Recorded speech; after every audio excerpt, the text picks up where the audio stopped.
This is a presentation of Northeast Streaming Sports.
Guys, running late.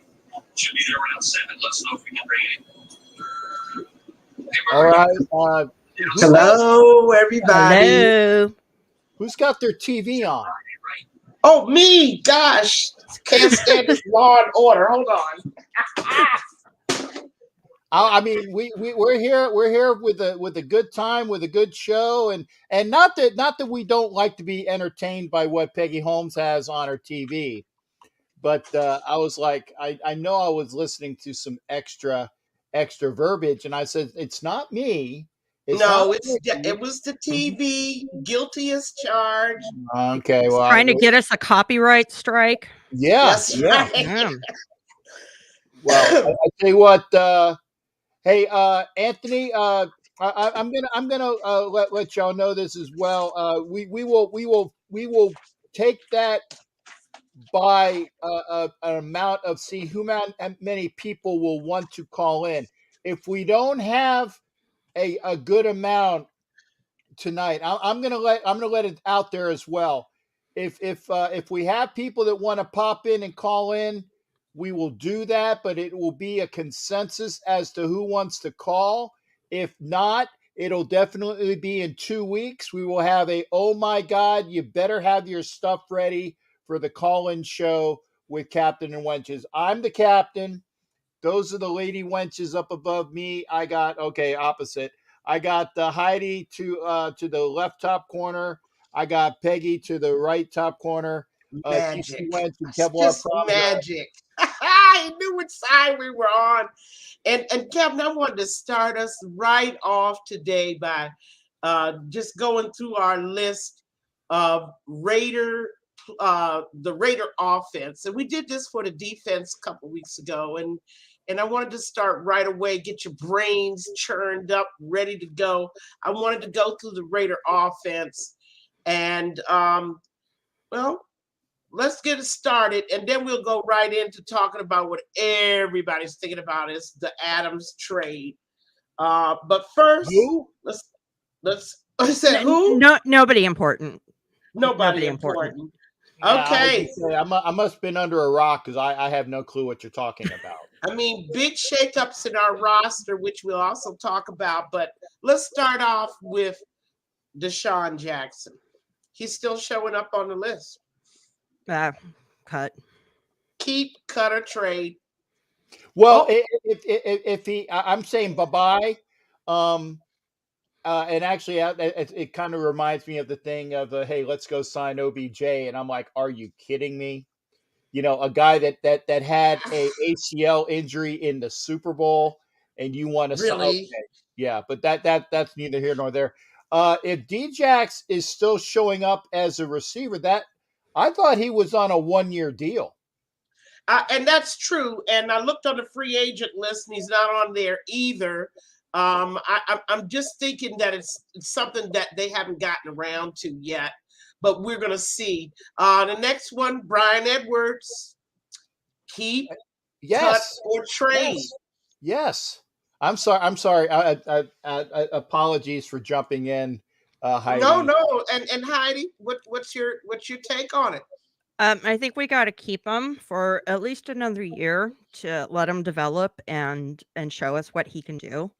If at the end of the year he's had another lackluster season, then we might look at possibly trying to get a trade for him. But and he's really got all the attributes, I say, to really turn into a receiver. I'm looking at his work ethic. I really am. And I don't know what caused him to drop off last season like he did. Some games he just disappeared.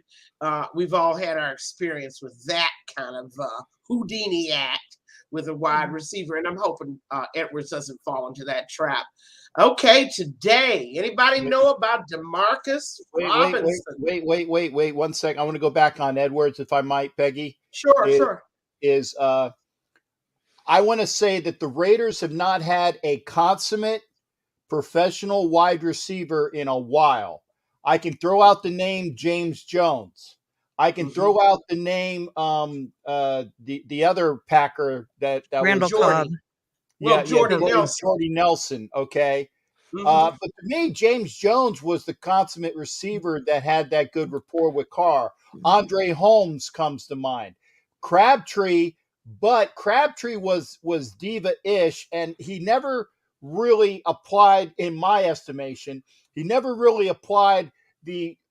hard-nosed attitude of how to be a good receiver. James Jones always did. So if we go back to James Jones, if we go back to even Andre Holmes, it's been years and years and years since the Raiders have had a consummate wide receiver that knows the craft. Yes, Crabtree was a good receiver, Crujo, but he wasn't a work and get it right receiver. And I think that with Davante Adams here to show that consummate professionalism, okay, him being the best wide receiver, and I've been coming up on this because I had him like a top 5 wide receiver, and I said, prove to me I'm wrong. And they said, hey, stat-wise, he's the best receiver the last 3. I said, okay, if he's the best receiver, then great. We got somebody that will be able to build with. And he's already said in his and I only saw a little bit of his press conference, but he's already said that he's going to already be working with Renfro because Renfro can teach him a few things. Are we talking about I thought we were going to wait for Devontae. We're not ready to talk about Devontae. I know everybody's all excited about their new toy. Their shiny new Porsche. In the garage. It's not Devontae. It's just that we haven't had a consummate great receiver. So with the addition of somebody who we shall mention in a while. Yeah, we'll use him to pass rush the 3 great quarterbacks in our division, and we'll use Devontae to pass block for Carr. Don't get me started. I'm not talking about his professionalism. You're not listening to me, Peggy. It's like he's a good receiver. Have the consummate receiver teach Edwards what we need him to produce. That was the point. And that's what I want to know. Now we're on to Demarcus Robinson, Is he who signed? we just picked up today. He's signed. Yes, we will sign him if he hasn't already. Okay. Yeah, he is signed. And then, of course, Zay went to Buffalo. So, of course, let me just say, Hunter Renfro, keep, trade, or cut. Extend. Great answer. Both of you, great answer. And I'm with you on that. There's other guys behind him, Javon Wims, who we just picked up, and Dylan Stoner. Does anybody know much about him? Yeah. Dylan Stoner was a great college kid out of Oklahoma State. He's got quickness. He has the capabilities to be a special teams guy for a returner as well. Right. I like what I see with him. You definitely need to keep him. He was undrafted free agent, and it's like we did a lot of good things with him. There's no reason why we shan't keep him and improve what we have in stock with him. What's your thoughts on that, Heidi? With Dylan, another year here? Yeah, another year here, at the very least on the practice squad. And we should hold on to him because, he did show a lot of progress. He did show a lot last year. So in his second year, he could really excel above that. But we've got to keep him at least on the practice squad. And keep in mind now, we're dealing with a new offensive system now, and which we don't know much about. We really can't talk about it yet. And we're wondering what McDaniels and them are thinking about all these players as they're trying to see, do they fit? Don't they fit? Colton Miller, keep, trade, or cut? Keep. Yeah. Oh, for sure. Colton Miller definitely is somebody that's going to be there. And, we have a great left tackle that's improved every year. And with the offensive line coach that we got into the system that had a really good success with some team out east, who I won't get into. But I know that this guy I have a lot of respect for. Okay. And I know he's going to improve everybody in the offensive line, minus maybe some guy that, oh my God, we signed him again or re-signed him again today. But I won't go into that because unfortunately I'll just wait until his name comes up. But right. I like what we got with our line. And so, yeah, definitely Miller is a no. I mean, no, we have two other guys backing him up, Jackson Barton and Kamal Seymour. And I think these guys are just recent signings. Yeah. Richie Incognito. He's got to retire. Don't re-sign. He's a free agent. I don't even want to sign him. You don't even want to sign him. No. And Heidi, you're hoping he just goes ahead and retires. Yeah. Yeah. But even if he doesn't, it's still a cut. It's a cut. I mean, he's had his day. John Simpson, keep, cut, or trade. Swing guard. I mean, I'm a cut on Simpson. I think we can do better. However, I want to hear from my two comrades. I would say trade, but I don't think we could get anything for him. So he's going to have to be a cut. Yeah, he's a cut for me. I don't know whether he is for McDaniels. Captain John Simpson. I said until I see what we got on. I'm keeping everybody until we got into, because like I said, this is the fun time where we have like a 95-person roster. Right. And we let the coaches decide what they're going to do. Simpson has got all of the raw ability out of Clemson that we liked. Okay, I really think that these guys, except for the dude who I'm gonna just go off on in a minute, okay, has the capabilities to, if you can't teach size and strength. I still think Simpson's got good size. He needs to work on strength. I'm going to keep him here until he flames out. Yeah, and the technique. I mean, his footwork is simply horrible. Yes. I mean, there so many times during the season I saw him on his butt. And that should never happen to an old lineman with good technique. I mean, you absolutely have to leverage your body in a way that you don't get tipped over backwards. Yeah, all he's the time. he's a human turnstile. No. That's only that moniker goes to. Oh no, we can have more than one.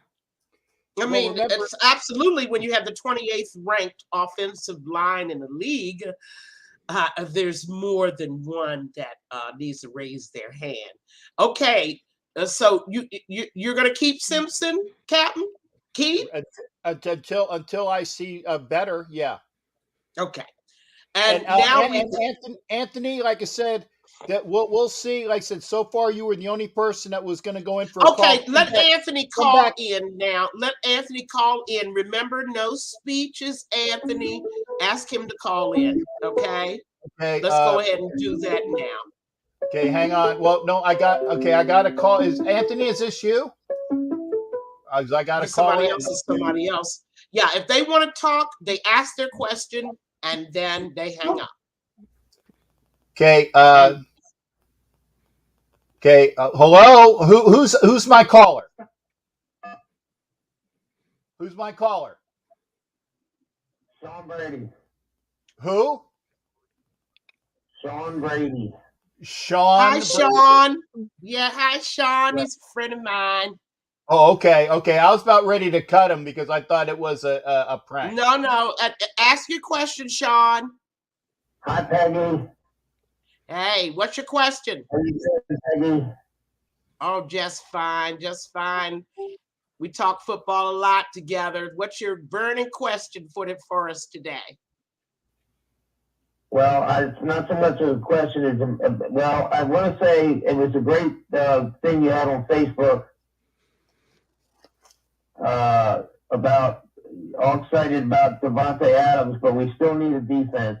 So what's your take on some of the free agents that are still available out there that we could use or have the money for? Yeah, I want to talk about that when we get into our Adams segment. If you'll hang up now and listen, we're going to go right into the great debate over the acquisition of Adams. Okay. Captain, that's something we're definitely getting into. Thanks, Sean, for calling in. And next time, 2 weeks from now, we're going to do it again. So maybe you'll have a question for us. Okay. Okay, Hon. It's good talking to you. Nice seeing you on the TV. Thank you. Too. All right. Bye-bye. Okay, guys. We're moving on in our Raider roster. We picked up Alex Barr, a guard, and of course a guy named Jordan Sims. And this is, like you said, Captain, just filling out the roster. Fun time. Lester Cotton. Now let's go to center. Andre James, keep, cut, trade. Well, seeing that we didn't keep Jimmy Morrissey, you've got to keep him at least as a backup. But he did do much better towards the end of the season. He most certainly did. It's that learning curve. Yeah. Yep. So I mean, he could be worthy of the starter spot, but I think we have to hold on to him simply because we only have one other center backup, and foolishly we let go of Jimmy Morrissey. I don't know, Captain. What's your thoughts on Andre James? I think he improved immensely as the season progressed. Okay. Unlike Simpson, unlike the person I can't wait to go off on. Go ahead. But with what I see with Andre James, he steadily improved each game over basically, or it was a climbing thing. He might not have improved each game, but there was improvement each time through. So I'm going to keep Andre James. I like his intangibles. I like his size. He just needs to continue forward, and until somebody else can knock him off the hill of the center, because we don't have Nick Martin anymore. He's our center until otherwise. Well, did Nick actually sign somewhere else? No, but he was on a 1-year deal, and I don't. Yeah, see my attitude is, if there's still a free agent and they haven't signed anywhere, they're still up for us to sign back, right? Yeah, but you Right. would have think that if he was a high priority signing, he would have been signed already. And you know, it's kind of like you said, it's that fun time where you just evaluating talent. You know, you're looking at film, hopefully looking at a lot of film, and you know, it just might be that time where they just haven't decided, you know, do I even have a backup center now that I'm only drafting rounds 3 through 7? Can I get them in a lower round? You know, can I get the same quantity? Maybe they're working on that. You know what I'm saying? They also have a guy named Brett Heggie and Roncis Grossow at the center position. So I mean, they've been active.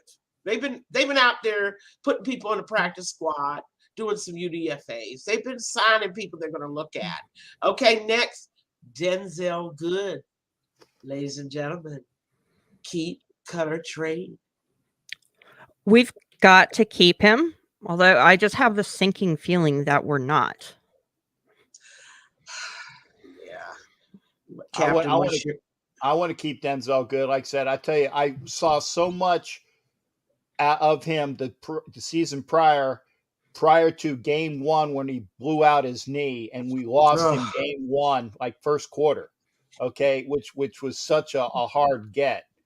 But I like what I see with it. He's a guard, he's a tackle. And in fact, by the way, if you look, and this is a telltale, he's listed as a guard in the roster, not OL. Not right OL. guard at that. He's listed guard. Right guard. And our gentleman by the name, I'm gonna overshoot this. We have a gentleman by the name of Leatherwood who's listed as a guard tackle. And let's say it this way: you got Good starting before Leatherwood, at least on the depth chart that I'm looking at. So I mean, you have Leatherwood as a backup, and that brings us to Leatherwood, who I have to ask, keep. Oh, Denzel Good is a keep for me. Keep, cut, or trade Leatherwood. Have to keep him. I mean, he's still just a baby for me. Yeah, he's a baby. Yeah, you can't cut a first round pick that has a lot of upside. And by the way, did get better as the season progressed as well. Okay, yes. I think the last 4 games, he only gave his amount of pressures that he gave up the last 4 games, all wins by the Raiders, was dramatically improved. And his penalties went down dramatically. Way down once they moved him inside. Yeah. Yeah. But I'm talking about that last 4, the last quarter of the season, he played quite well. And I'm glad to see that. But it's just my philosophy about an O-line that they absolutely have to play together a few years. You really, that chemistry, that timing, that knowing when to switch off, signaling, those types of things are very intimate between those 5 guys. And when you have a line with 4 new guys, especially the center being the center is the key, and he's brand new, you're going to struggle.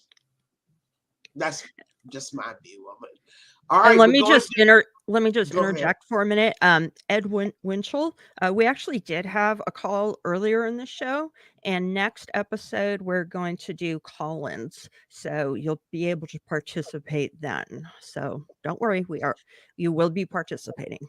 We promise, and make sure it's a question and a quick or very quick comment. We're not going to let you go on and on for 3 or 4 minutes, and we don't want to be rude, but we just we can't do that, Captain.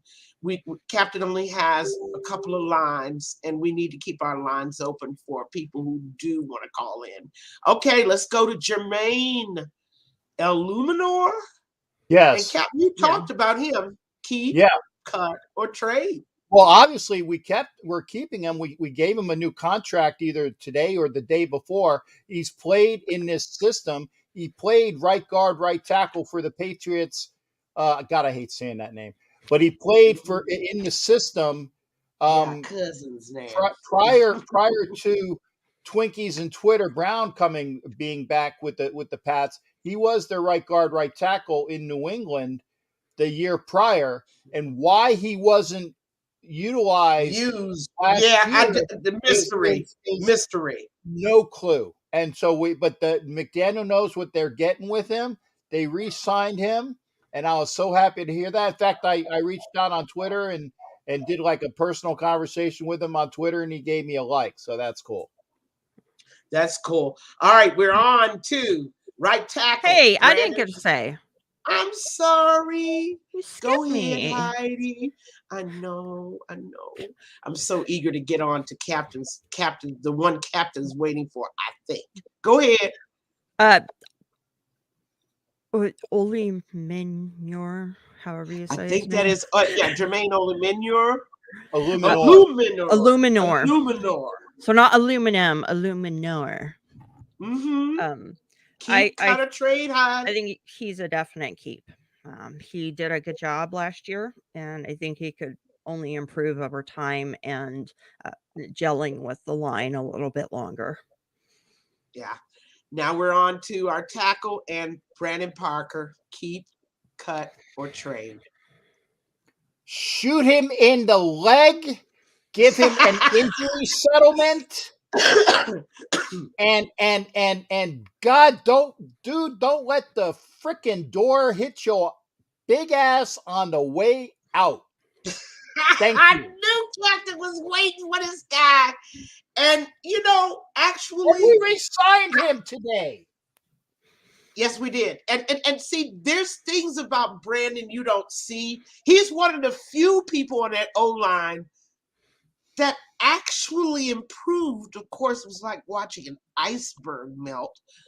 But I mean, he actually improved over the season. If you look at from game 1 to game 16, you did see some market improvement. You didn't see him taking as many pressures, and you didn't see him on his butt every play, getting pushed back into, not as much towards the end of the season. Heidi, Brandon Parker, keep cutter, trade. I recognize that he has improved. He's improved since his rookie year, or every year he has gotten a little bit better. But he's still... It's like an iceberg. Yeah. I don't know. I try to trade him for a 7th round. I don't know. Yeah, I trade him for a ham and pastrami sandwich from a good deli in New York. Oh, I love it. And only from New York. Only get pastrami from New York. I would not go any place else to get it. All right, moving on to the tight end position, Darren Waller. Keep, cut, or trade. Keep. Now that you don't have a 1st and 2nd round pick. What'd you say? You're going to keep him? Heidi says keep. Yeah. What you got to Captain Jack? What are you thinking? Trade. If somebody's talking about him for a 1st and 2nd round pick, I'm listening. Yeah, I'm listening. And that's why you'd listen. Yeah, we don't have a 1 and a 2 because we got Adams. And by the way, I love Waller. I do. I love him too. There are so many things that we're going to be missing in the 1st and 2nd rounds. Okay, if you have of our own, wait a minute, of our own doing, of course. Exactly. This was all in the plan. Right. Yeah. If you're going to give up a 1 and a 2, a Lawrence, I'm surprised it wasn't a Lawrence Welk trade, a 1 and a 2 and a 3. But we didn't get, we kept the 3, thank God. Okay, is that I would trade Darren Waller for collateral for as much as you can get for him, maybe you can get a 2 and a 3 for him. That's possible. But the talent we want might not be there even at second round, but it could be. Foster Moreau, keep, cut, or trade. Keep. He's a very good tight end. And he reminds me of Mark Bavaro. He could step up in Waller's absence. Last year, he had to do that for, I think it was a total of 6 games that he had to start in place of Waller. Some of them he did great. Some of them he disappeared in. But he has the potential to step in his place if he needs to. He really does have some upside. Captain, Foster Moreau. Well, yeah, no, I'm keeping Foster Moreau, and I'm going to say something that I very rarely say. And so quote me on this and get put this and record it. He's one of the very few people out of LSU that I actually like, because LSU people overall have got a big head and no throughput. Okay, but Moreau out of LSU has a motor. He's got skills, and he is he's a better than average blocker, and he's a better than average reception guy. And I really like Foster Moreau. Yeah, he has a few, what I call blackouts. Where he runs the wrong route, turns the wrong way, doesn't get the separation he needs. But I feel like he's such a diamond in the rough. He still has some weaknesses while he's blocking, but I think that's something that will develop and will improve. But he did have, I think, a total of 4 penalties called on him. Like 2 of them were holding inside the red zone. But he's not. He has that little area that he needs to improve on. All right, moving on. Derek Carrier, and I'm going to speak first. I think this is one of the most underrated guys on this team that we have, and I hope and pray that they keep him, that they re-sign him. When Carrier's out, you can tell it by the running game and the pass blocking of that O-line. Yeah, I would keep him. What's your view on Carrier, Captain? I want to keep him, but it doesn't bode well that we signed a luxury tight end today. Yeah, Hollister. Heidi, on Derek Carrier? I would like to keep him. If we're running the amount of 2 tight end sets that McDaniels proposed initially when he was first hired, he would be really valuable in that formation and necessary to have at least a 3rd tight end on the roster, period. Yeah. But we did sign Hollister today, and there's also another tight end a new tight end, Nick Bowers, also on the roster. And I want to go to quarterback. I'm not even going to talk about Carr. I don't want to spend too much time. Let's go right to our new backup, Garrett Gilbert. Why? Yeah. Keep, cut, or trade. Or why? Hey, Fitz Magic is still available. Correct.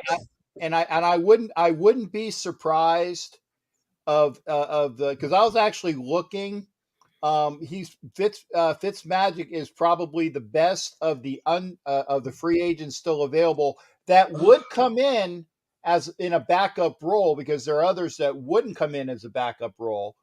But you go look at the guys that are out there, and the only ones that even intrigued me was Fitzmagic, Nick Mullins, and I'm gonna say something, Nathan Peterman, because Peterman is plug and play. I like what I see with Peterman, even with this offense. So I of all of those guys, if Gilbert is the number 2 at the end of training camp, God, I hope that every religious person out there, whether they're Christian, Muslim, Jewish, Hindu, or anything else, praise to their God, make sure that Carr does not get hurt.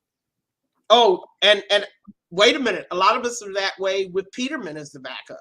I mean, before Mariota came, I mean, we were nervous little Nellies when Mariota was on IR. Remember? Yeah. We were worried.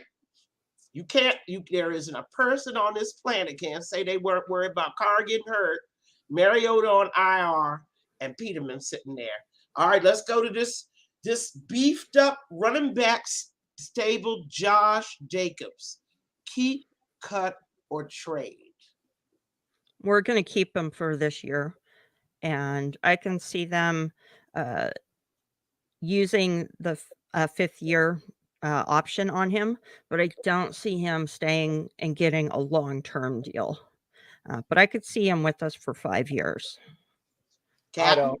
No.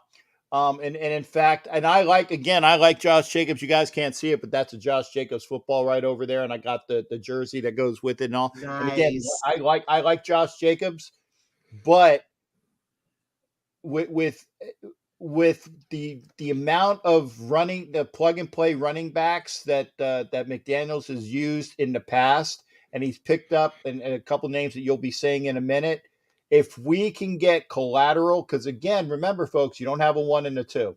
If somebody would like to give us a 2 for Josh Jacobs, as oft injured as he has been, I would take it in a minute, because and I wouldn't give him that 5th year option unless we do keep him and he has that wonderful year this year, and then we can pick it up. But right now, I would say if we use the and you guys are telling like oh God, Captain's smoking something. I've never smoked anything. I want collateral for Waller. I want collateral for Jacobs. If I got some people that want to get those two guys, I'll put them both on the table for a number 1 pick, first round pick.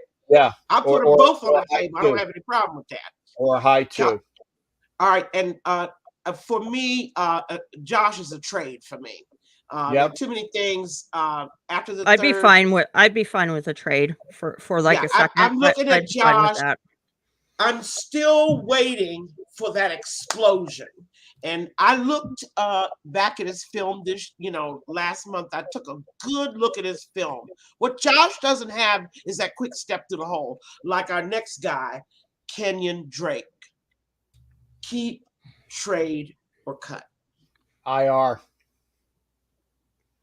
Well, IR. Yeah. I think he won't even be here this year. I think that it's asking a lot for the severity of that knee injury.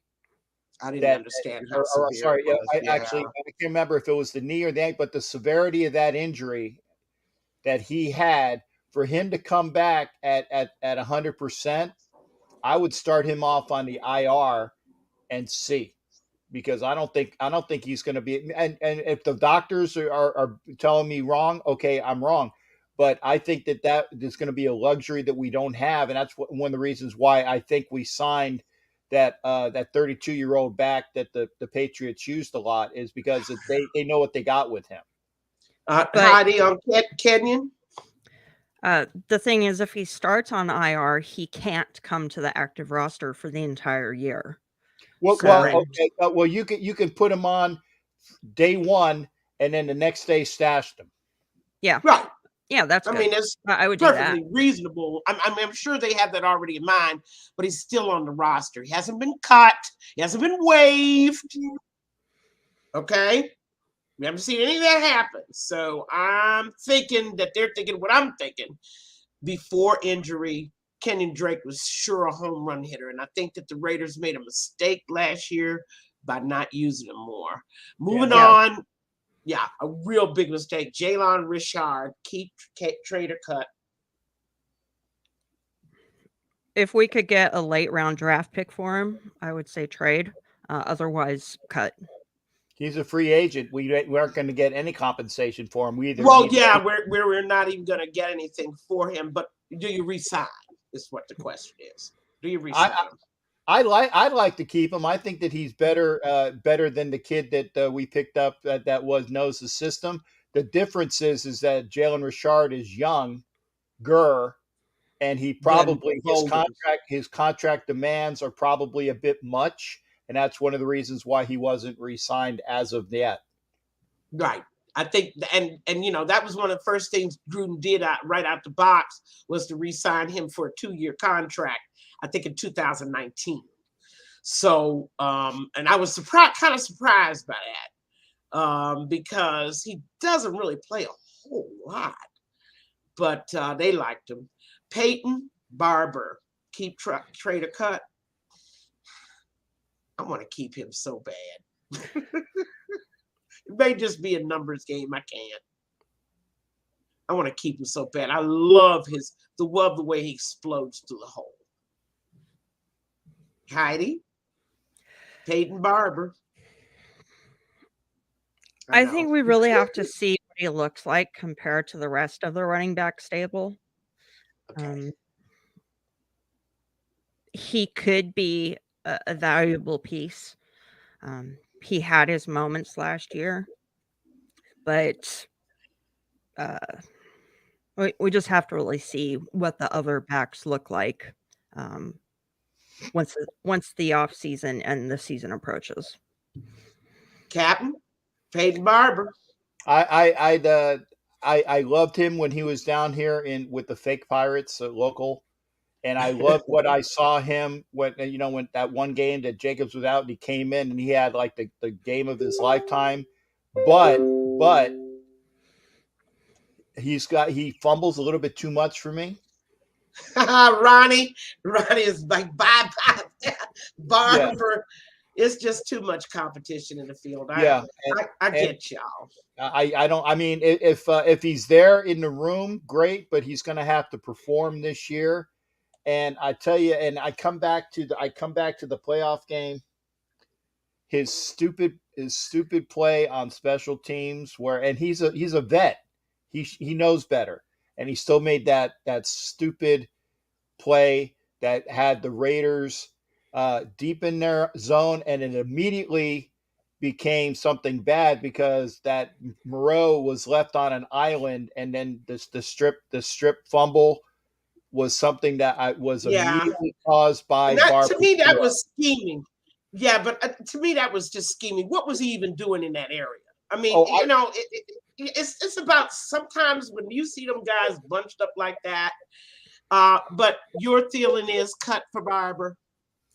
If you want to sign him, great, but I don't think he's going to have to show a lot to stay in that in that running back room at the end of this preseason. And I don't think he'll have enough based upon he doesn't know the scheme and these other guys do. And he's really going to have to show a lot. Now, I wanted to go right into what I stopped Captain from talking about early. My apologies. But, of course, that's the Davante Adams trade. And I'd like my co-host to talk first so I can have the last word. But, Heidi, what do you think? Great move by the Raiders, right? I know your feelings on this, Peggy. So I'm going to defer to that. I mean, he's really a great player. I am thrilled that we got him. I didn't think that we would at all. It was a complete shock to me because I knew that the Packers were going to franchise tag him, and he came out and said, I'm not going to play on the franchise tag. So that made him expendable to them. But I didn't see him coming to us.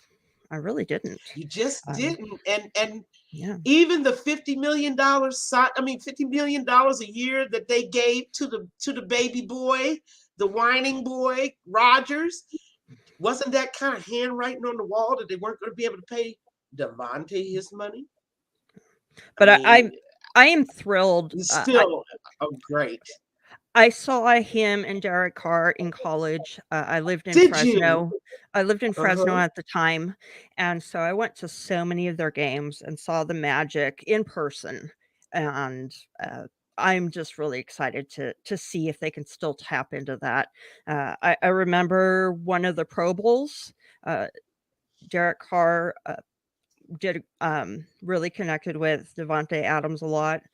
That magic was still there. So I would say that it's a really good chance that magic will come back pretty quickly. And I know we paid a lot for him, but A whole I lot. like it. I like it. Captain, your thoughts on Devontae? I liked just like Heidi says, I didn't see that coming, and I was afraid that signing him to, and I will talk about this in a second.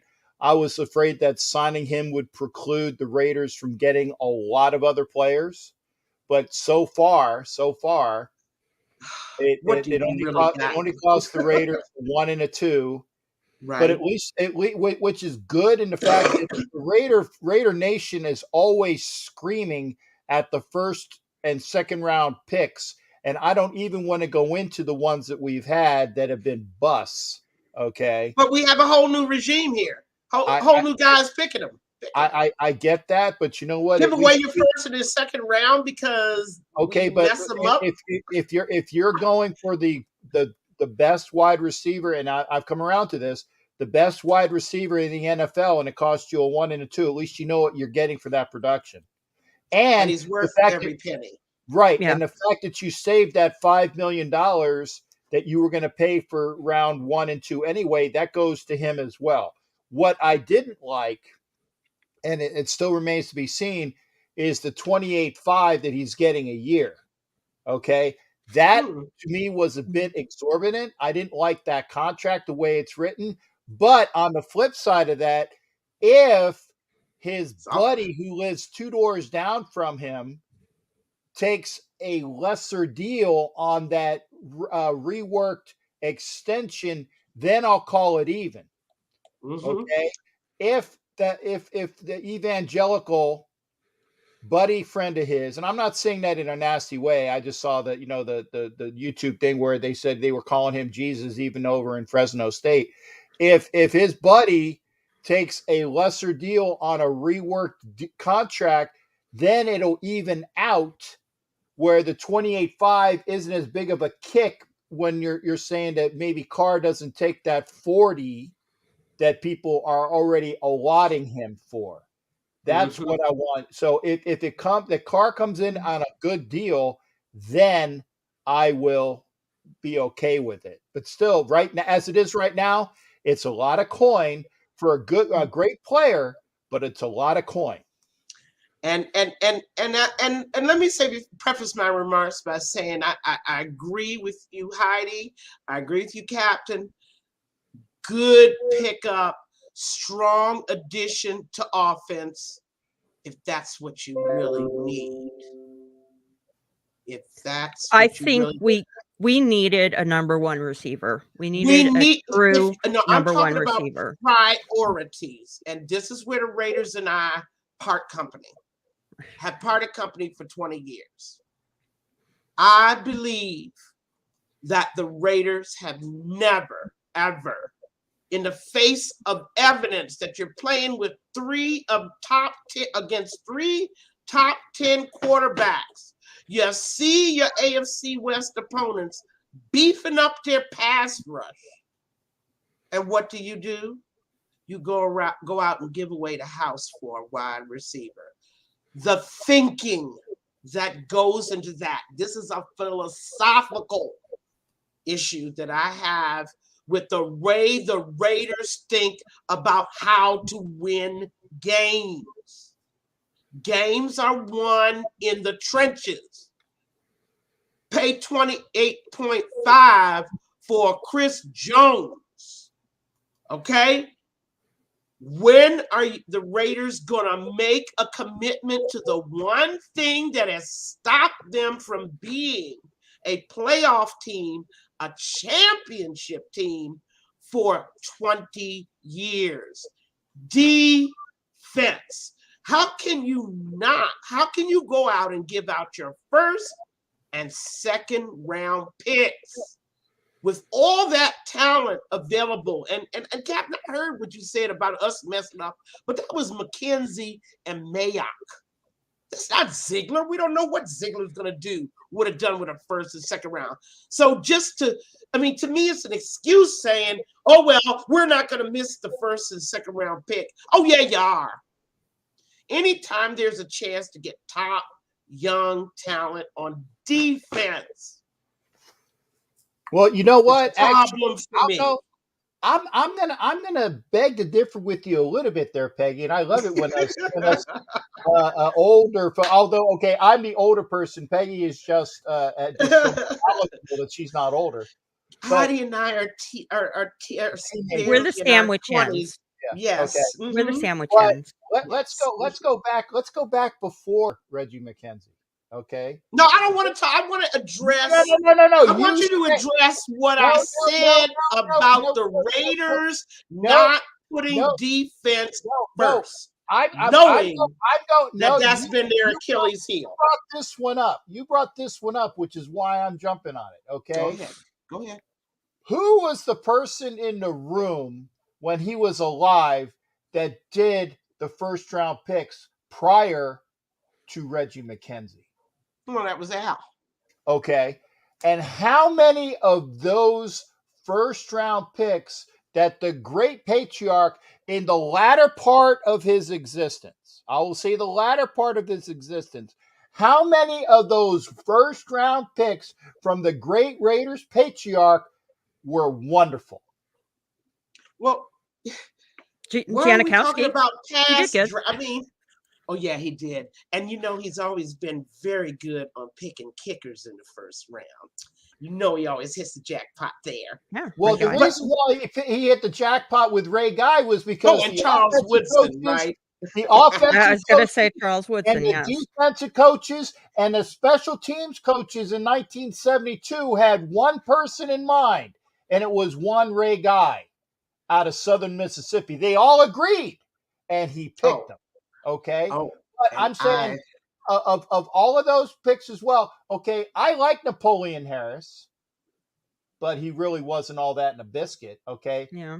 Tyler Brady. Why are we talking about what I just not talking about what I just said, Captain? No, I am saying the philosophy in 2022, knowing the competition that you have in the AFC West, it has to be on the trenches. I got it, but tell you what, Tyler Brayton was an offensive end that was a first-round pick with one of the picks he got from one Mr. John Gruden. And by the way, and Mike Sarah. I'm never going to let anybody get away with saying, "Oh, we didn't need them first-round, second-round picks." I'm not going to let you get away with it. Draft picks are the lifeblood of any NFL franchise, and any franchise that doesn't think so, they're probably bottom feeders, just like us. Okay. You can't afford to be wrong many years on the first round, second round picks, but when you don't have a pick at all, right? Which is there's why there's no chance to be wrong. All you people are screaming at me that's saying, "How dare I consider trading Darren Waller? How dare I consider trading Josh Jacobs? How dare I?" The philosophy of Ziegler to go out and pay that kind of capital for Adams has forced us into thinking about things we never would have thought about. We never would be talking about Josh or Waller being trade bait. We have got to consider every scenario, and to do so would require considering trading Waller, considering trading. Now I got no choice. I'm out of the first and second rounds. I mean, you're by saying, "Oh, we wouldn't have won anything with those picks anyway." Are you kidding? I mean, those are guys. That's a past scenario. Yeah. We got brand new guys. I'll have to wait till 2023 now to see whether Ziegler can pick first and second round. And you know what? I gotta wait till next year now. The kid Wyatt from Georgia would probably have been there. Everybody's saying the better players coming out next year, blah, blah, blah. No. The Wyatt that lines up next to Jordan Davis, a stud out of Georgia. Jordan Davis wouldn't have been there, but Wyatt probably would have. And Kobe Dean, that fantastic linebacker out of Georgia, probably or could have been there. A lot of the mocks, every time I had a mock, I always picked in Kobe Dean, and I got Wyatt in the second round, by the way, every time we did the mocks. Granted, a mock is a mock. But if I have, and I have the video evidence to prove this, the 2 or 3 times that I did a mock with Graf, I had in Kobe Dean first round and Wyatt in the second round 3 friggin' times in a row. And we don't have a first and a second, and those are stalwarts on the defense. And without a defense, you don't win championships. Mr. Wombat, the Rams traded their first, second picks away. That's because they've been a top 10 defense for the last decade. I mean, when you have a team that already has a system and a program in place that leaves you in the top 10 ranking, you can afford to go out and grab an OBJ or grab a Von Miller and trade away. The Raiders have never been in that position. We know we need defense, and yet we still trade the house for a wide receiver, albeit a great one, once in a lifetime deal. But we know what our problem has been. And defensive tackles, they tell me this is one of the best drafts for defensive tackle that we've had. I know because I've been watching for the last 5 years, at least for the last 5 years. But unfortunately, we're going to get the scraps that are left over in the third round. If we even go for defensive tackle, let's address offensive line. Do we have any needs on offensive line, ladies and gentlemen? Do we need to block Boza and Mac and Chubb and who did that? Denver just picked up another pass rusher. I mean, Randy Gregory out of the Cowboys. Randy Gregory from the Cowboys. I mean, is there a need for that 28th ranked offensive line to get better? Is that not a higher priority to wide receiver? Not for Raider Nation. We got a Cadillac. That's gonna get dented. Wait a minute, and it's even more TikTok. It's look, they rated us A so far in free agency. First time ever, ESPN gave us an A. Well, that's not a compliment for ESPN to give you an A on anything. They're going there. And I'm looking at I'm looking at all this and saying we have a stone cold philosophical difference. It's a difference of opinion about what was more important. Wide receiver was always third on my list. Defensive tackle first, offensive line second. I don't care where you plug it, right guard, left guard, right tackle. Right tackle probably was a bigger priority. But you saw the way the AFC West beefed up. You saw it with your own eyes. And our answer was to go out and get Adams? What kind of thinking is that? The same thinking that's kept us the bottom 10 defense for 20 years. That's what I got to say. It's still the wrong thinking. And I don't know how to fix that. The trench games are won in the trenches. You cannot get around that. And I was hoping we had guys that understood that. And there's a deep draft for O-line, or we could get a good player in the third. Okay. That is true. But wait a minute. But you will agree that the top talent will be gone first and second round. We also got Brandon Parker in the third round, so that might not mean anything. Picked by another GM. I mean, those are lucky picks. Just like Gabe Jackson. Third round. Who knew third round? I mean, who knew Tom Brady 7th round? But really, what's the percentage of that actually happening the later in the rounds you go? I mean, really, the percentages drop. The best percentage of getting a good player is first and second round. And everyone knows this. All the GMs know this. You get higher percentages of getting better players first and second round. So let's not poo-poo it. We gave up what we needed to give up to get a darn good wide receiver. I don't agree with the philosophy. I do agree he's worth 28.5, Captain. He is. He's worth it. Only if Carr comes in less than like I like at 32. because then yeah. then it's 32 and 28, which is 50, which equates to about 25. You see what I'm saying there? And look at all this pie in the sky talk. Can always find a diamond in the rough.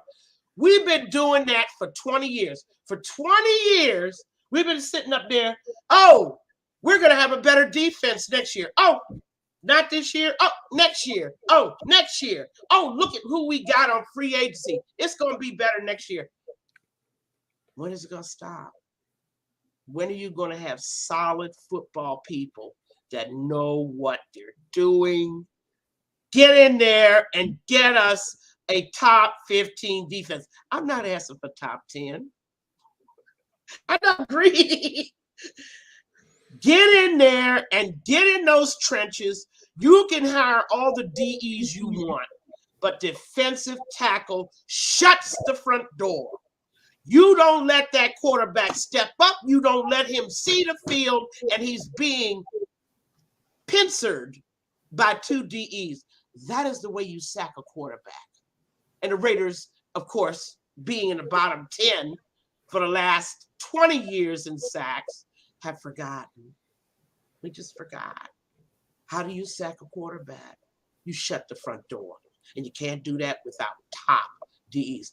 Now, what's this I hear about a 3-4 getting played? Or yeah, that's the reason why we traded Ngakoue, because he's not a 3-4 defensive end. He sucked at it when he played the 3-4 with the Ravens. He came over to the Raiders because his boy Bradley was there, and he plays well in Bradley's system, but he was going to be exposed in Parker's system, which is a 3-4.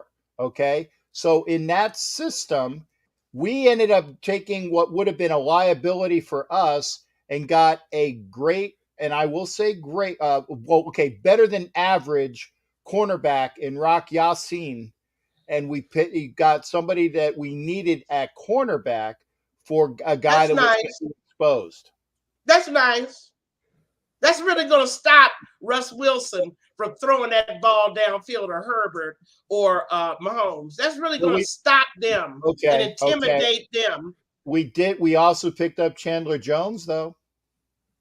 Another defensive end. We still have not shut the front door. No. A edge rusher in the 3-4 outside.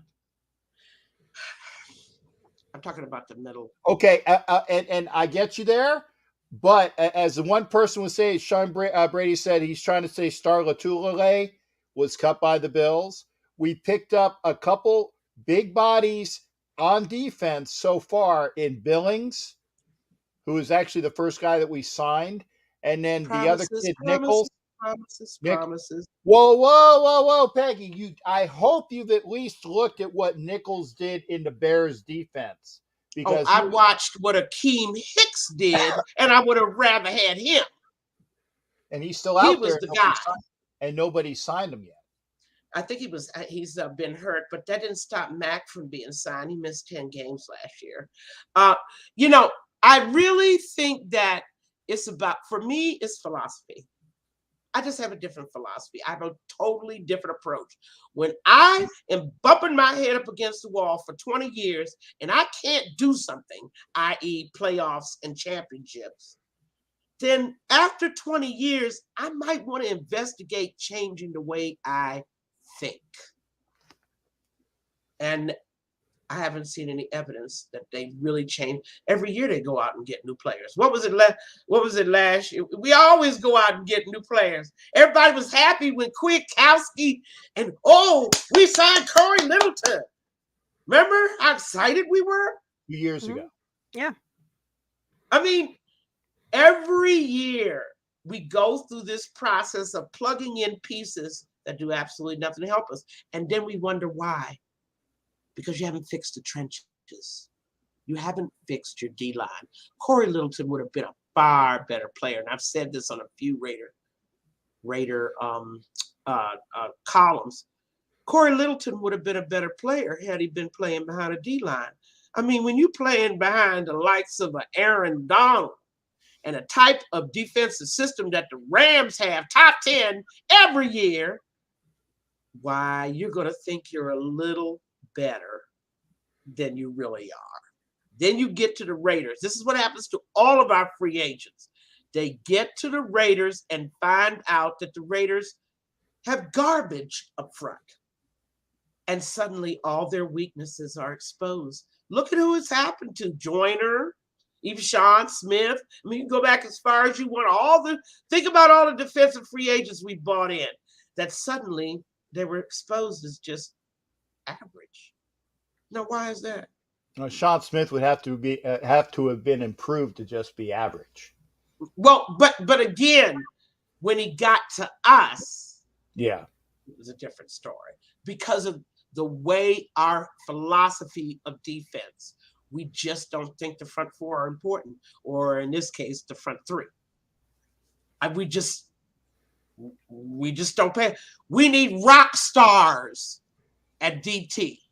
Rock stars. We need Devontae Adams equivalent on defense at DT, but we don't get that.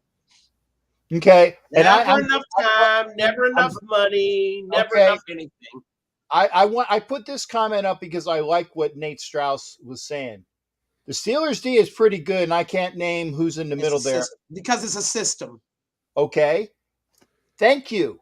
You just gave me the greatest segue in the world, Peggy. I love you for it. Thank you. Oh, and Hattie, we don't want to leave you out of it because I know you got some thoughts on. Okay. What I just said. I'm gonna hold my tongue because Heidi looks like she's gonna explode. Please, Heidi. No. Please. I'm just listening to you guys. I know you are, but you know I'm right about the approach to thinking. You have been doing it wrong for 20 years. You emphasize offense over defense. It didn't work. You got to change something. Something in the way you think. You could have waited another year to get your Cadillac wide receiver. There's quite a few free agents that we might be interested in coming available 2023. Instead, we decide to wait till 2023 for the defensive front line. We're going picking up odds and ends all over the league. And see, you're talking about Buffalo, you're talking about Pittsburgh, you're talking about New England. Those guys had Rams. They have a system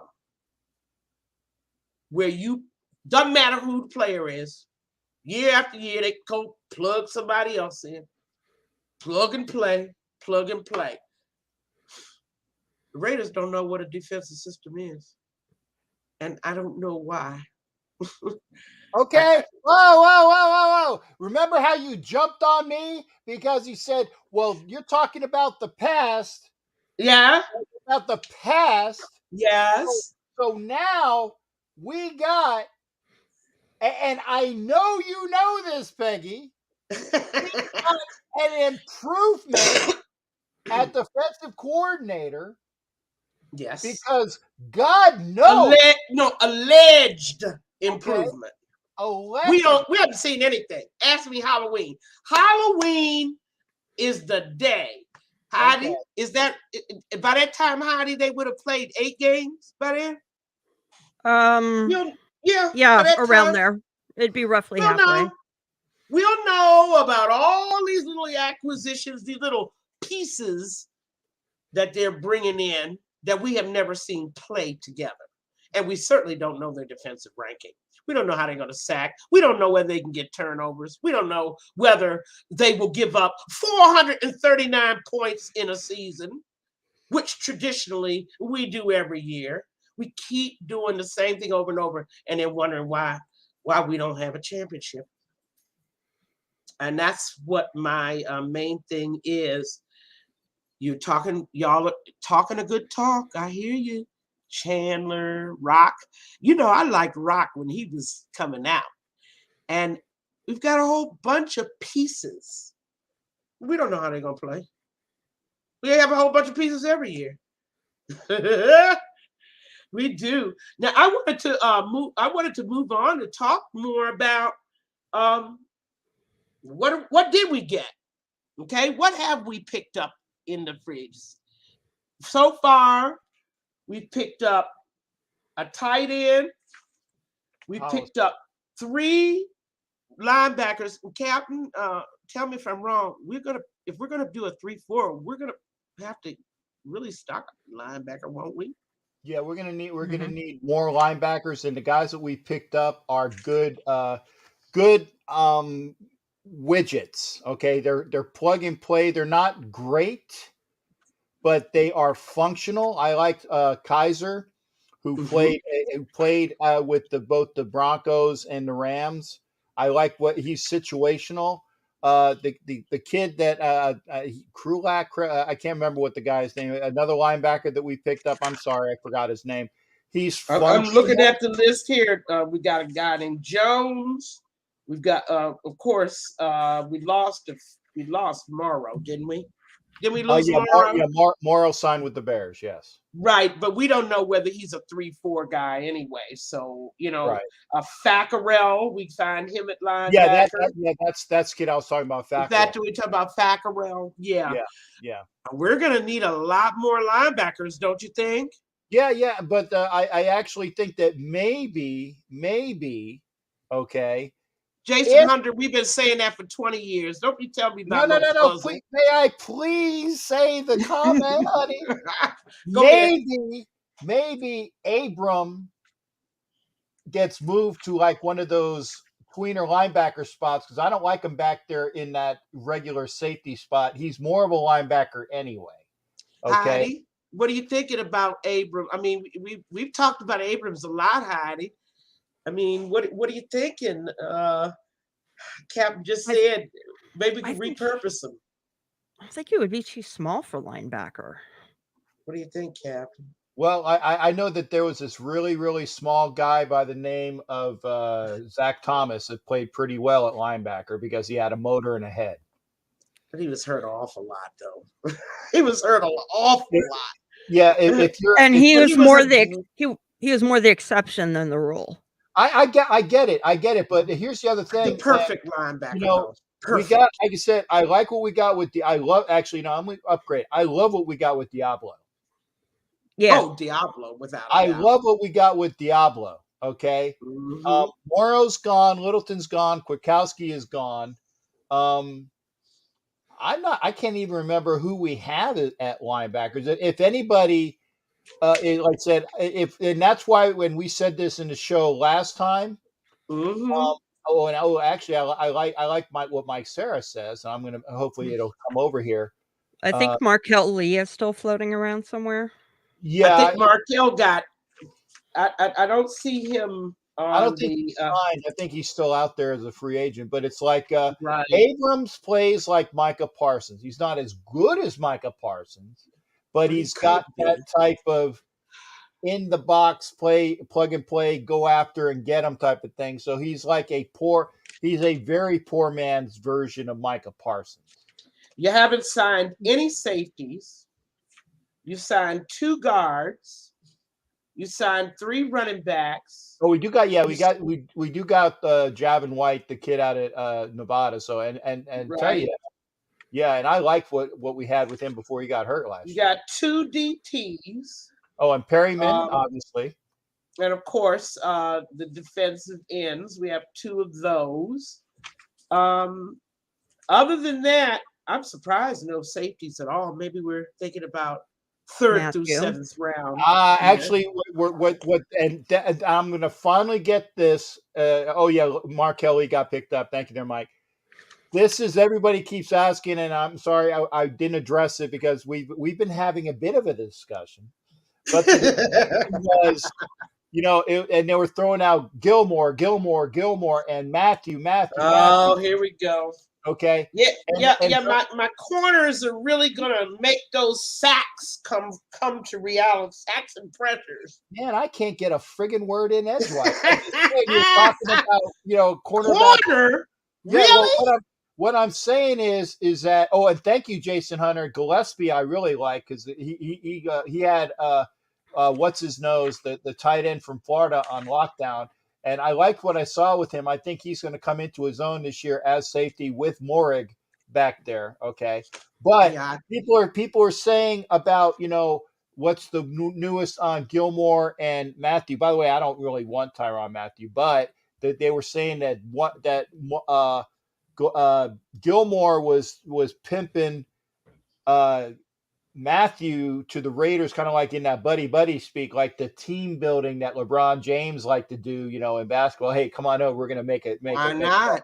Yeah, If you can get away with it. But hey, that is the big thing as far as like maybe that's the next shoes to drop. Now, granted, because we were only because we were talking about safety, the holdup was what's going on between Gilmore and Matthew. I wanted to make sure I expressed that news to folks out there, so I'm not remiss in that.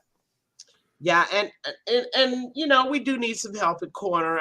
I don't know what the fate of our young Mullen is going to be after all this talk about corners. You think he's a goner? I mean, of course, we lost Haywood to free agency. Well, he was going with Uncle Gus. Uncle Gus. And for those that are saying Pion, which had a very horrible injury, he is a great signing, but unfortunately, when he gets better, he's probably going to go see Uncle Gus. All the guys that are Uncle Gus people, all the guys that are Uncle Gus people will probably go find Uncle Gus. And Cool Kev says Mullen will be traded. It's possible because he's actually a commodity that maybe we can get a good pick for Mullen. Mm-hmm. And I want to be very clear. While I have no issues with the pickups that we've had or with Patrick Graham, the fact is I haven't seen him. I'm from Missouri, right? I'm from the show me state.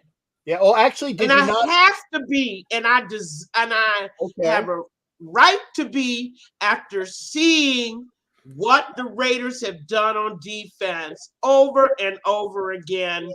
I'm no longer taking their word or going on faith or speculating. Halloween is a great day. Actually, Peggy, you have seen Patrick Graham's defense. Oh no. I didn't see him as a Raider defensive coach. I don't know what his defense is going to look like in September. I have no idea. But you got, and neither does anybody else, by the way. But you got, it's going to be a hybrid. There's going to be a lot of pieces to it. You got a sneak preview of that when we went to New York last year and got beaten by the Giants. That was with those players. And we have with the players that he has. Okay, again, I hate to say this, but because I hate to use the on paper theory, but I'm saying on paper, we got players that are better than what they had in New York last year, and you saw what they could do with that type of player. So again, I hate using on paper we can do this, on paper we can do that. But I'm saying if you that's perfect. That's the only thing I'm saying is all of it's on paper. Yeah. No one can sit here on March 22nd, 2022, and tell me anything's going to be good or bad. I don't know what it's going to be. I know that I have had hope, like you all have now, for years. I no longer have that faith that the Raiders know what they're doing on defense. I just don't have that faith. Peggy is not. I lost my innocence. Yeah, no. Peggy was making the show me. She was making the show me point. She is not from Missouri. Yeah, no, she's not. Oh, that's right. I'm not from Missouri. I'm from Washington, D.C. She was raised going to Washington football team games. That's correct. I was on the. I was getting ready to say on the teat, but I was raised up on Redskins. But for real though, thanks, Mike. I appreciate that. But Dad always made time to watch the Raiders. Correct. Always. 4 o'clock. We even left the Redskin game at 3:30. If no matter what was going on in the game could be tied. Everybody's waiting. We'd leave our seats if the Raiders were on at 4 o'clock on NBC. During the 60s, I never will forget it. The Raiders were on, we were gone. That's what my father, that's my introduction to football. But seriously, though, I hear what you said. I'm going through this list and I'm looking at all of our pickups and I'm saying to myself, how will this come together? What kind of coach will Graham be with the Raiders? I know I already saw him in New York. Poor thing, never had a chance because they just didn't have that level of talent. But I'm not seeing the home run hitter on defense either. Where's our home run hitter? Where's our top guy on defense? You got to look at the defensive ends. Honestly, yeah, I think I and thank you, Heidi. Max with Chandler Jones is going to be a better in this system. Chandler Jones with Max is going to be better than Max with Ngakoue from last year. But you still gotta have a hella nose tackle. Yeah, but like without I said, Jim Burt, without Jim Burt, there is no Lawrence Taylor. Okay, you absolutely have to have a hella nose. And I like the big boy Billings and the Bilal Nichols. I like those two signings at defensive tackle, Peggy. I think they're going to be very good with what they are asked to do. Be big, be unmovable, and go get it. Well, we'll see. I just don't have that blind faith that I used to have, that the Raiders knew what they're doing. I know they don't know what they're doing now. Now I already know. I wish my Raiders did.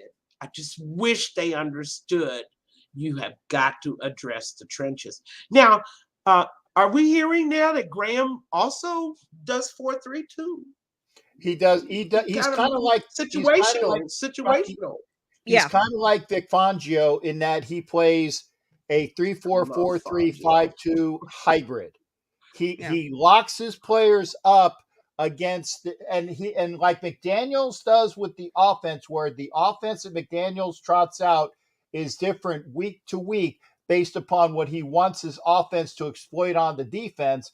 Graham will trot out a different scheme of his defense based upon what the offense will be going against that week. And I like that about that. Mm-hmm. And he puts his players in a position where they're going to be successful. Unlike Gunther. Yeah. Nate, we haven't talked about Cleveland and go ahead. You're talking Paulie G here. Hey, how dare you talk? Paulie G, I love it. and wait a minute. I'm looking at the comments here where people are agreeing with me about the emphasis on defense. But at the end of the day, we're still stuck with waiting to see. And I just would prefer not to. Now, as far as the Charger fans are concerned, all happy about getting Matt back. I'm like, when y'all can stop the run, let me know. When y'all don't give up 453 points per season, let me know. There's a lot of things that go into having a good defense. And, of course, with the Raiders, I got to see more turnovers. That's the only reason I'm excited about Gilmore. Turnovers. And does Graham believe in blitzing? Does anybody know? He does more than Bradley. I was going to say a hell of a lot more than Bradley. I think Bradley was waiting for the second full moon of the month in order to blitz.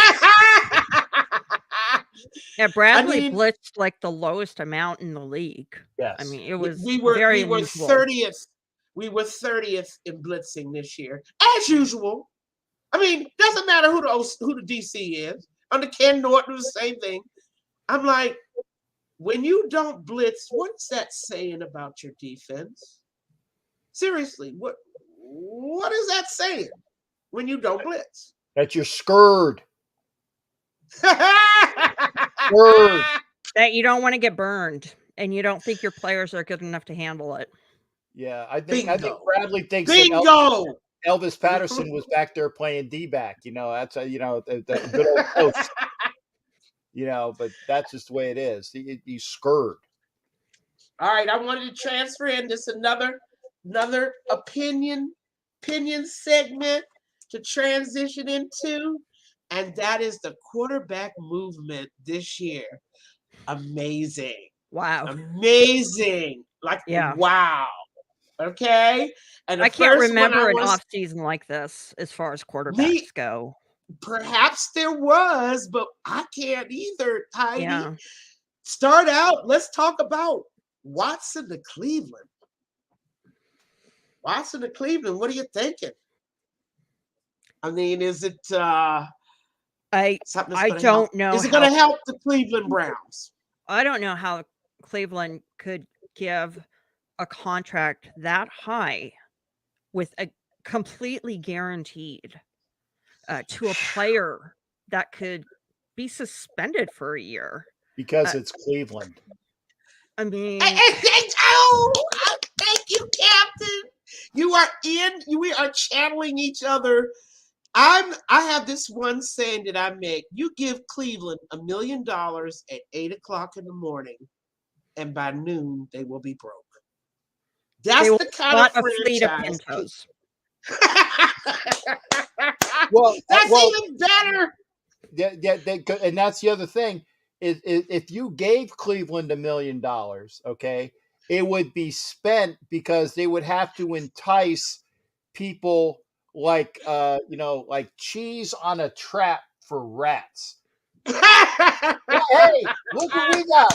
We got cheese, we got peanut butter, we got the Rock and Roll Hall of Fame, baby, because that's all we got on the Cuyahoga. So come into Cleveland. I mean, it was such a risky signing. That's your and I agree with you, Heidi. I'm trying to think, how does this help the Cleveland Browns? I keep going there, and I keep coming up empty, and I don't wish to put down the Cleveland franchise at all. No. But the kind of comments we're making now is because of your history, because of what we have seen the last 50 years. So it's not like you did something wrong last year and we're on your case. Heidi, you're so right. The one thing that will benefit the Browns out of that move is that Baker Mayfield will not be their starting quarterback. That's the biggest. And Captain, yeah, I was just saying Watson to Cleveland. That's a hell of a comment by Jason Hunter. It's true because first off,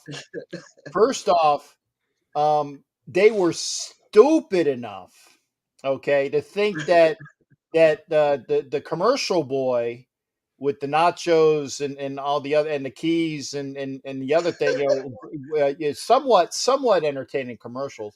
They didn't think that he was going to be upset with them going out and trying to get a better quarterback. Oh, well, and he got that's a punch. That's a punch in the solar plexus. Yeah. So when that happened, and they think, oh well, he ain't gonna mind. No, he did mind. and then it was Matty Ryan minded. Yeah. Exactly. So the thing is that they went and like you said, they had they had what was it, 230? I don't even remember what the contract is. It's around 250. Yeah, a little more, and they had a to entice in that range. They had to entice them because who, in their right freaking mind, wants to go to Cleveland on purpose? And wait a minute. With the wide receiver core totally decimated, and I say that with tongue in cheek because they only have a half receiver in Cooper. Okay, when he feels like playing. No, a quarter receiver because you remember 1 game on, 3 games off. That's true, and that's been consistent with the Cowboys too.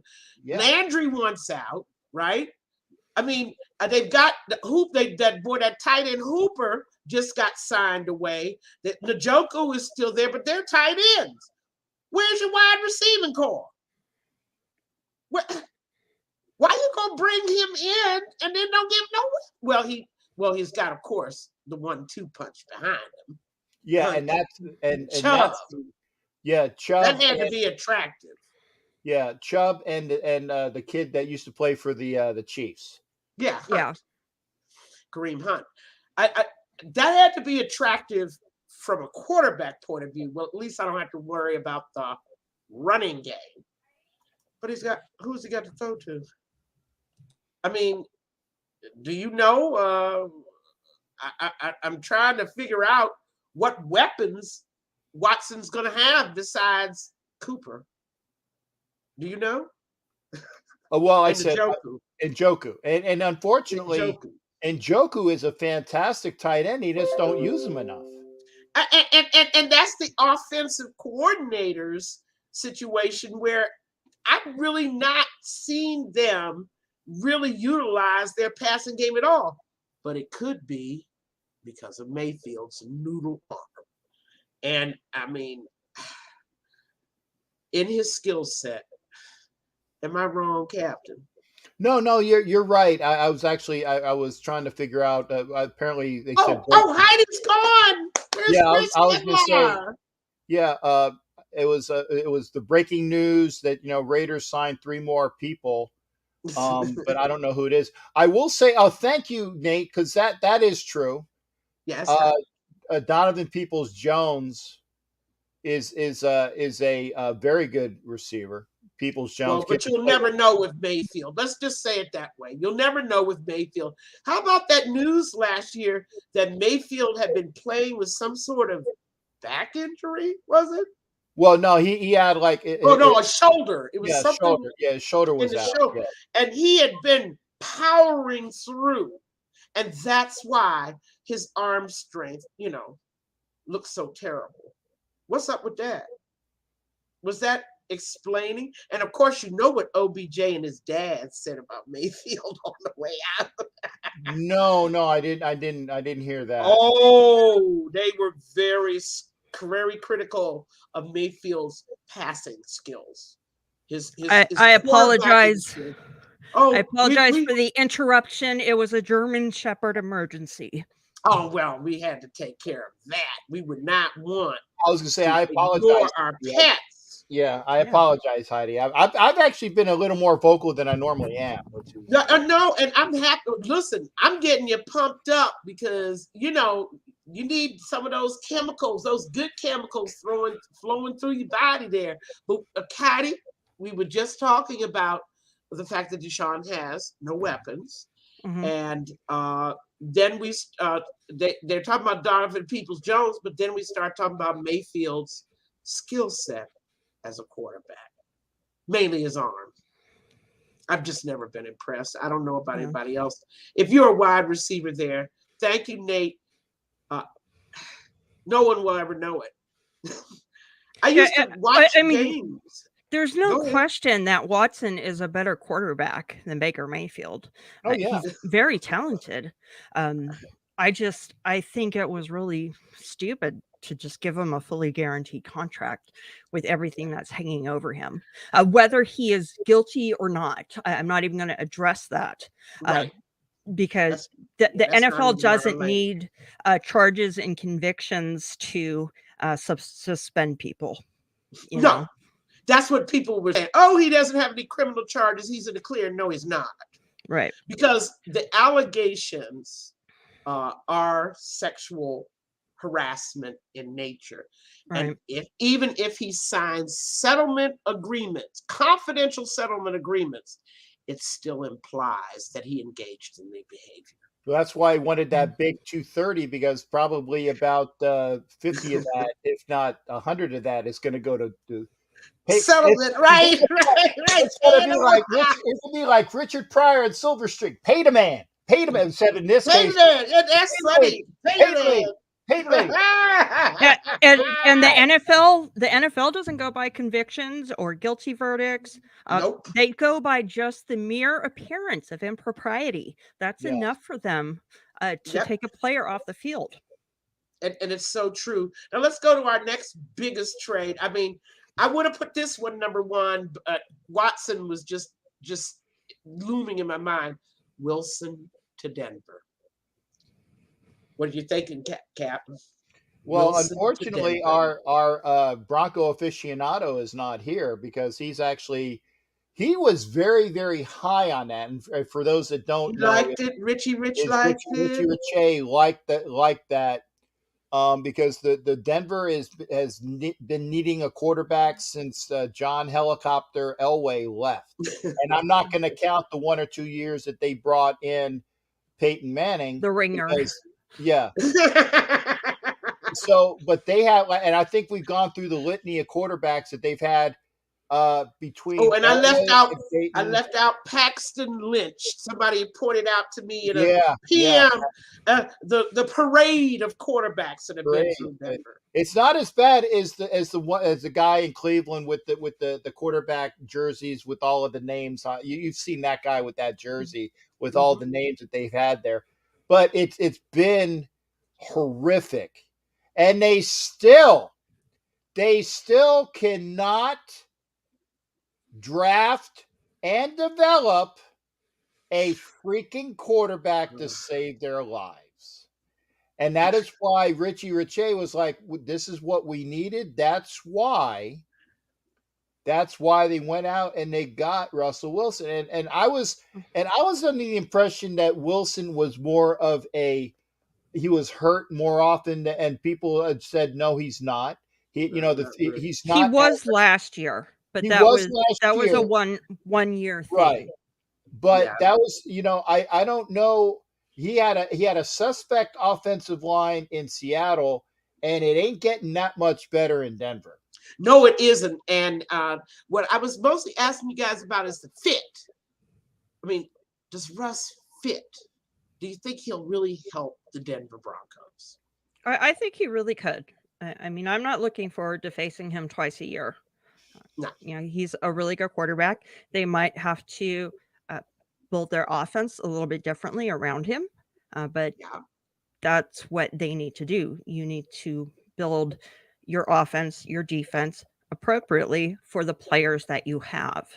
And they are the Broncos, so they could definitely mess that part up. Of course. But if I was a Bronco fan, I would be thrilled to get Russell Wilson over Paxton Lynch. I mean, I would be running in the streets happy. The next trade, not really, too fancy. Ryan to Indianapolis. Ryan from Atlanta to Indianapolis. Do you think he'll help Indy?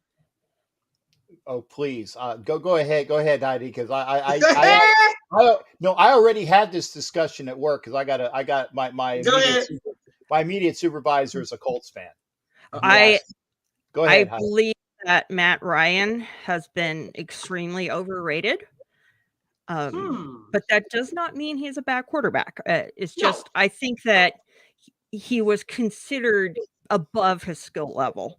I mean, he has the MVP season, so he definitely has the accolades to go with it. He's a big step up from Carson Wentz. That's not saying much. But I mean, if I were the Colts, I would rather have Matt Ryan as well. I don't think he's going to take him to the promised land. Even with Frank right there. I mean, Frank can do things with quarterbacks. I mean, a little tweaking here and there, and he could turn Matt Ryan into Stafford. I mean, it could almost be that kind of transition for him. Just fix a few things, tweak. But I think he was a good signing for the Colts. Oh yeah, I do. Okay, well, what's your thinking? Yeah, give me your thinking. Okay, and I had my thoughts, but I also I was listening to Doug Gottlieb today because I actually was able to plug into the Unclass and listen to Fox Sports. It was a better alternative than BSBN Sports for the radio. And Doug Gottlieb, the guy that was in with Doug Gottlieb, had actually a great question. He goes, "Give me your top 3 Matt Ryan highlights." And Doug Gottlieb was like, Don't know. That throw to Julius Jones, Where's our Julio cricket? Jones. Other than him winning the MVP, but that's a full season effort. But he could not name one. He could not name, and I actually Doug Gottlieb is a very knowledgeable sports guy. He couldn't name one. So the thing he is, does this, have a 5,000-yard season. oh, okay, and that was when he was MVP. But the thing is that his apex was when he was up 28 points in the Super Bowl. Now, granted, he didn't play defense, and it's not all on him, but that was his apex. And since then, he's never recovered. He's plummeted like a roller coaster over here at Busch But Gardens. so have the Falcons as a franchise. I mean, Matt is really about his environment, I think. I think if you see him up in Indy, I think you'll see a difference. I really is it really going to be that much? Because Indy's a better team than Atlanta. Definitely. Okay, but here's the thing. They went from, the dude who has 16 kids, Creek, Brook, Stream. Okay. Go ahead. To no cussing Phillip Rivers, so obviously he would be good for this show because he doesn't cuss. But he went from Phillip Rivers at the end of his career, right, to Jacoby Brissett when like in between things, and then they pick up Carson Wentz, who's supposed to be, oh my God, that he was so great with the Eagles and he would have won the Super Bowl, had Foles not just come in and won it for him. He's fantastic. Yeah. Carson Wentz, way overrated. Well, we're getting to him next. But they should have kept him for the alternative of giving him up and thank God they only got him for a third, because that's all they really had in the cupboard for a over the hill Matt Ryan. Oh my God. You guys are so tough on Matt Ryan. I'm not seeing it. I'm not seeing this. Okay? I just think he's been abused. He has been, but it's like, who does, other than T.Y. Hilton, and their tight end who's decent, really? Who is he going to throw to? Who is he going to give the ball to? I mean, Taylor is their offense, Jonathan Taylor. Course. But who is he going to throw to? That helps. I mean, that does a whole lot of things to a defense when you got a guy like that in the backfield. I mean, it opens up a lot of possibilities. But I think the Colts in general fell on their face in December this year. I mean, They collapsed. I couldn't believe they lost the Jets. And it wasn't just Carson Wentz, although I just don't know what to say about Carson, but I do want to segue into Carson going to Washington. Is he going to help that team?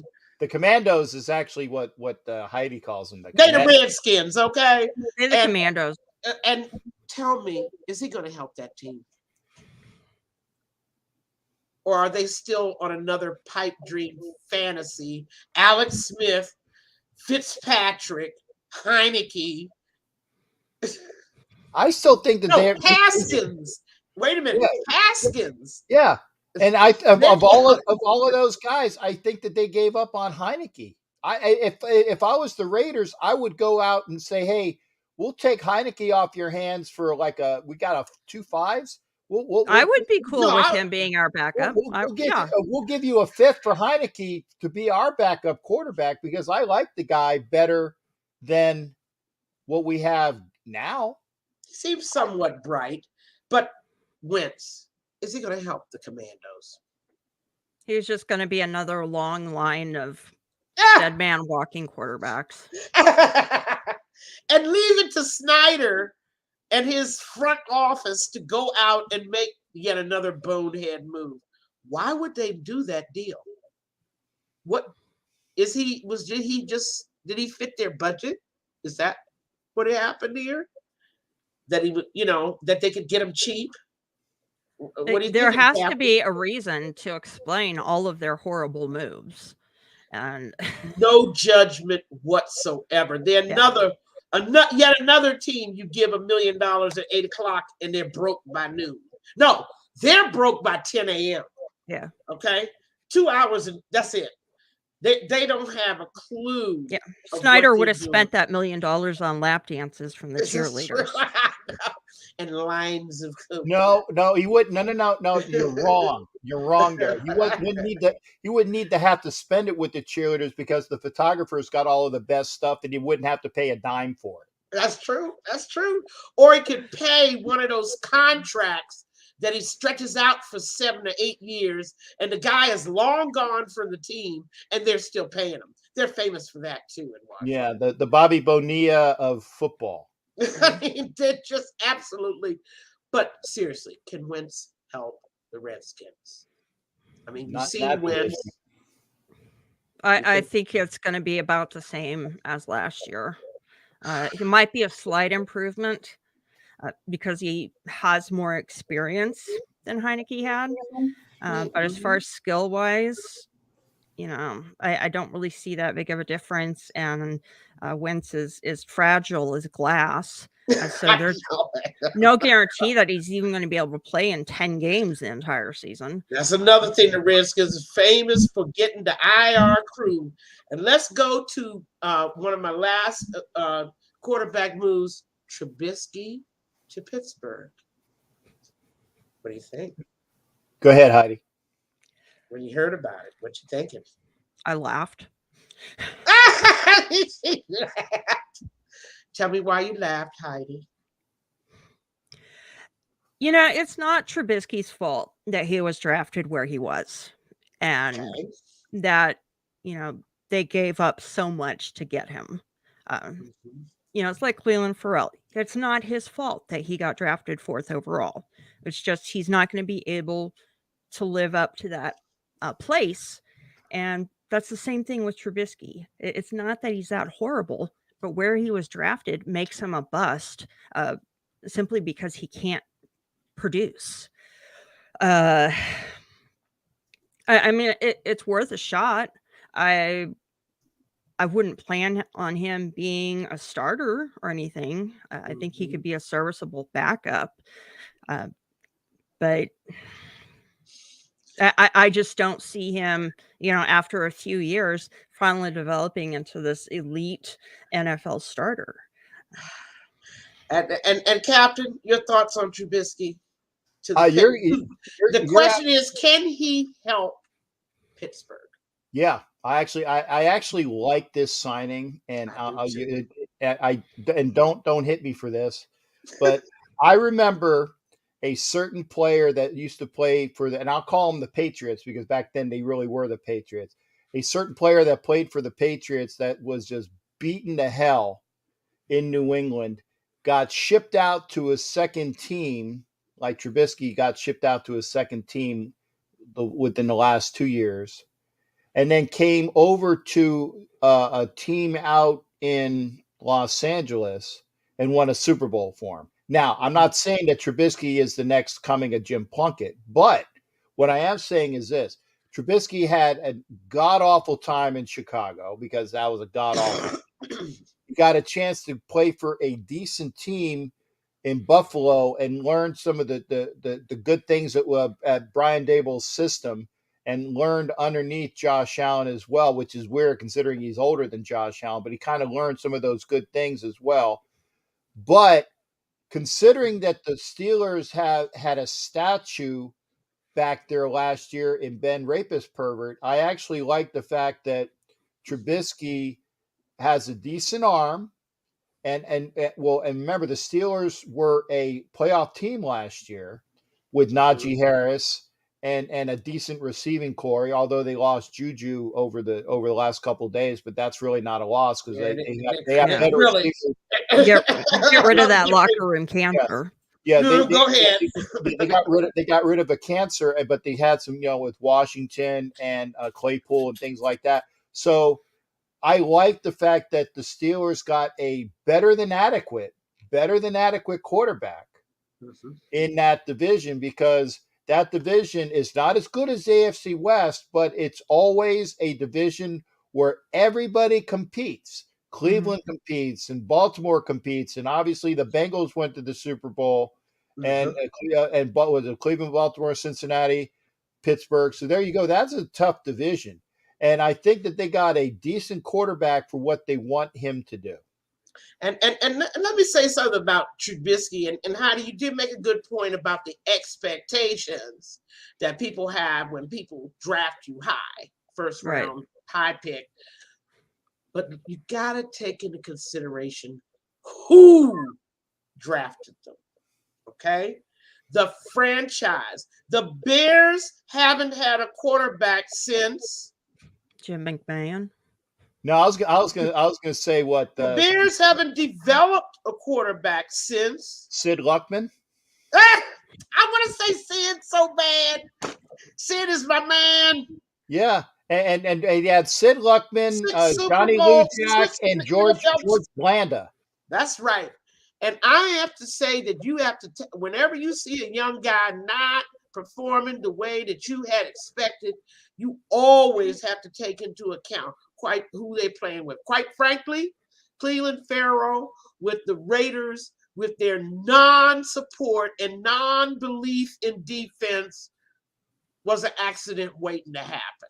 You have to have people who know what they're doing, are committed to developing your young talent.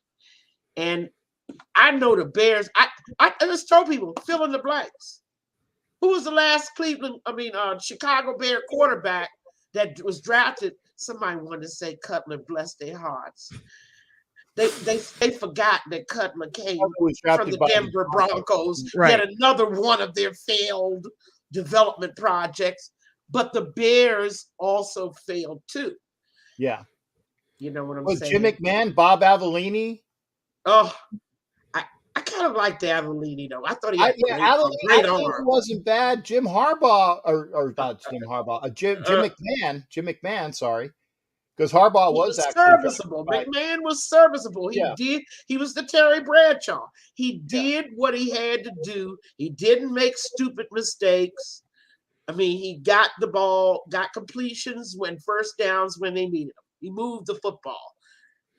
You weren't really truly expecting him to do much more than that. Like set records, light up the scoreboard, none of that. Plus he had Walter. He had the superstar was there. So he didn't really need to shine, just like Bradshaw had his Franco. So I think that who a player is drafted by, I think Trubisky is going to help Pittsburgh. I think he has pedigree. I think that's a significant upgrade from, you saw the earlier statement that Pittsburgh made. We have all the faith in Mason Rudolph that he will be our starting quarterback. I said, look at them being brave. We have faith that he will, produce a strong season and bring us, wins. And I'm like, who wrote Rudolph's this? A good backup.